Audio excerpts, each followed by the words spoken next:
মন।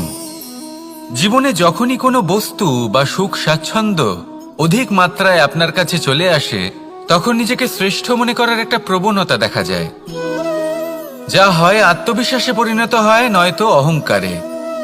এবার আত্মবিশ্বাস আর অহংকারের মধ্যে অনেক বড় পার্থক্য রয়েছে।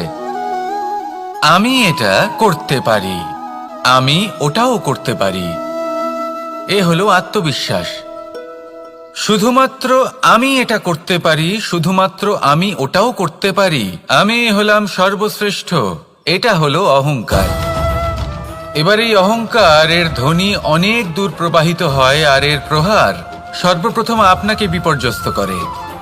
এবার এই অহংকার এর বিপরীত শব্দ হলো বিনয়, অর্থাৎ নিজের ঊর্ধ্বে উঠে অন্যের বিষয়ে ভাবনা চিন্তা করা, সংসারের বিষয়ে ভাবা। এই বিনয়ী হবার চেষ্টা করুন, একের থেকে অনেক হওয়ার চেষ্টা করুন এবং একসাথে থাকার চেষ্টা করুন। নিশ্চিত রূপেই আপনি বিকাশের কারণ হবেন। মত্ততা থেকে নিজেকে দূরে রাখুন, অহংকার থেকে নিজেকে দূরে রাখুন। এই মন প্রসন্ন হয়ে বলবে, রাধা রাধা। জীবনের প্রত্যেক মুহূর্ত আমাদের কিছু না কিছু শিক্ষা দেয়, নির্ভর করছে আমাদের দৃষ্টিভঙ্গির ওপর। যেমন নদী হলো আমার অত্যন্ত প্রিয়, নদীতে ভ্রমণ করতে আমার খুব ভালো লাগে। কি বলেন?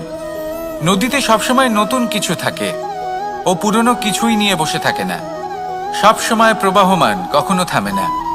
ততক্ষণ থামে না যতক্ষণ না সাগরে গিয়ে সমাহিত হচ্ছে। ঠিক এইভাবেই আমাদেরও উচিত নিজের জীবন অতিবাহিত করা, নদীর মতো। প্রত্যেক মুহূর্ত নতুন, তাই সেইভাবেই জীবন যাপন করুন। পুরনো কিছুই একত্রিত করে রাখবেন না, বিগত স্মৃতির মাঝে নিজেকে হারিয়ে ফেলবেন না। এই যে বর্তমান, এই যে মুহূর্ত, সেটাই হলো সর্বশ্রেষ্ঠ। এর মাঝেই জীবন যাপন করুন, নদীর মতো প্রবাহমান হতে শিখুন। আপনি শিখে গেলে তাহলে মনে রাখবেন, আমার আপনার মাঝে বিচরণ করতে বড়ই ভালো লাগবে। যে ব্যক্তি আনন্দের সাথে জীবনের প্রত্যেকটা মুহূর্ত অতিবাহিত করে, কোনো চিন্তা ছাড়াই প্রবাহমান হয়, কখনোই থামে না, যতক্ষণ না মুক্তি লাভ করছেন, এমন ব্যক্তির মধ্যেই রাধাকৃষ্ণ বসবাস করেন। তাহলে আসুন আমার সাথে ভালোবেসে বলুন, রাধা রাধা। আপনি অবশ্যই কোনো গাছ দেখে থাকবেন যেখানে অনেক ফল রয়েছে। সেই গাছের ডালগুলি নিজে থেকেই নত হয়ে যায়। কেন? যাতে মানুষ, প্রাণী, এরা সকলে যাতে সেই ফল খুব সহজে গ্রহণ করতে পারেন। এটাই হলো প্রকৃতির শিক্ষা, এটাই হলো প্রকৃতির নিয়ম। মানুষেরও কিছুটা এরকমই হওয়া উচিত।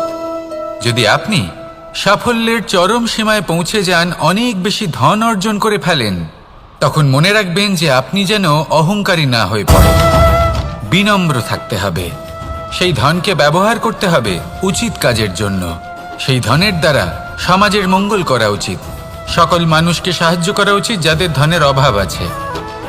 যদি ধনী হওয়া সত্ত্বেও আপনি ধনের সদ্ব্যবহার এই সমাজের মঙ্গলের জন্য, তার ভালোর জন্য না করেন, যদি আপনি ধন দান না করেন, তাহলে এই ধন অহংকার রূপী বিষে পরিণত হয়ে আপনাকেই নাশ করবে।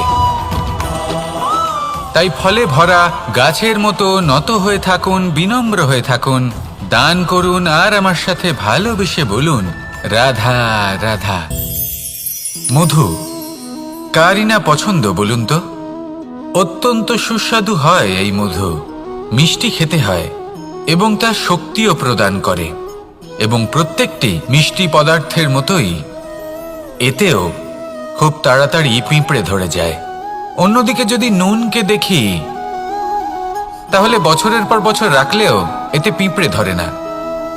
এবার যদি কথা বলি বন্ধুত্বের, তাহলে বন্ধুত্ব নুনের মতো হওয়া উচিত, মধুর মতো নয়।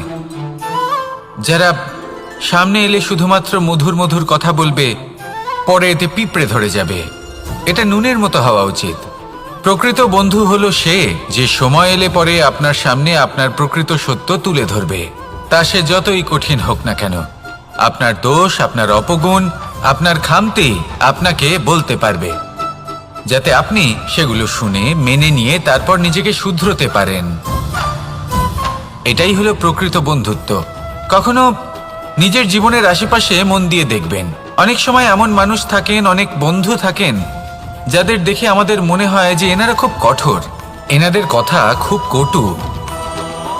কিন্তু বেশিরভাগ এমন মানুষের মনটা যদি বুঝতে পারেন তাহলে দেখবেন তাতে কোনো মালিন্য নেই, এনাদের মন অত্যন্ত পবিত্র হয়। যদি আপনার জীবনেও এমন কোনো ব্যক্তি থেকে থাকে, এমন বন্ধু থাকে, তাহলে তাদের আগলে রাখুন আর আমার সাথে ভালোবেসে বলুন, রাধা রাধা। এই সংসারের সবথেকে বড় সত্যি হলো জন্ম এবং মৃত্যু, কিন্তু আরো বড় একটা সত্য আছে, মিত্র এবং শত্রু, যা আমাদের সকলের জীবনে থাকে। মিত্র সে যে আমাদের সঙ্গ দেয় এবং সংসারের সবথেকে উঁচু শিখরে আমাদের নিয়ে যায়, এবং শত্রু সে যে যে কোনো মুহূর্তে যে কোনো শিখর থেকে আমাদের নিচে ফেলে দিতে পারে। এবার বিচিত্র ব্যাপার হলো এটাই যে আমরা নিজেরাই এদের সাথে নিয়ে চলি, নিজেরাই এদের পালন করি। তা কি করে? প্রথমে বুঝুন এই মিত্র এবং শত্রু কারা। আপনার নিজের মন, আর কেউ নয়। এই মনই হলো মিত্র যখন তাতে ভারসাম্য বজায় থাকে, তা নিয়ন্ত্রিত থাকে, তা পবিত্র হয়। কিন্তু যদি এই মন অনিয়ন্ত্রিত হয়ে পড়ে, যদি আপনাকে সে নিয়ন্ত্রণ করতে শুরু করে, তখন সেই আপনার সবথেকে বড় শত্রু হয়। সেই জন্য এই মনের ওপর নিয়ন্ত্রণ রাখতে শিখুন, এতে ভারসাম্য বজায় রাখতে শিখুন। তাহলে আপনি এমন এক বন্ধুকে পাবেন যে আপনাকে এই সংসারের শিখরে পৌঁছে দেবে। আসুন আমার সাথে ভালোবেসে বলুন, রাধা রাধা।